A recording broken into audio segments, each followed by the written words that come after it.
ఇంకొక variable create చేస్తాం. ఏంటి కండిషన్ రాస్తాం. If b greatest b is greater than c అయితే ప్రింట్ ఫ్రీ అవ్వాలి. ఇఫ్ ఈ కండిషన్ ఇన్వాల్వ్ చేస్తాం. ఏంటి ఈ వేరియబుల్ తీసుకొచ్చి కండిషన్ బేస్ లో పెట్టాం. సో ఇక్కడ ఏమవుతుంది మనకి ఆ కండిషన్ ట్రూ అయితేనే దాని ఆపరేషన్ లాగ్ అవ్వకపోతే ఎగ్జిక్యూట్ అవ్వదు.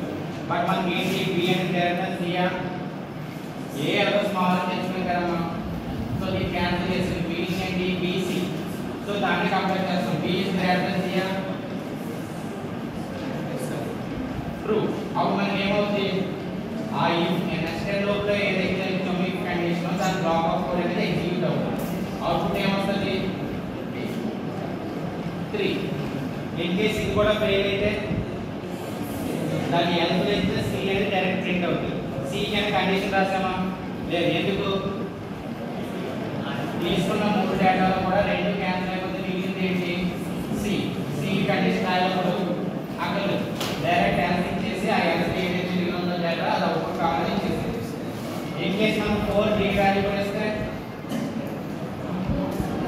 ఇక్కడ నుంచి మళ్ళీ కండిషన్ ప్రతి దానికి కూడా వాల్యూ రాసుకుంటూ రావాలి. అప్పుడు ఏంటి A is greater than B A is greater than C and A is greater than D అలా ప్రతి దానికి ఇచ్చుకోవాలి. ఇక్కడ 3 లైన్స్ ఆఫ్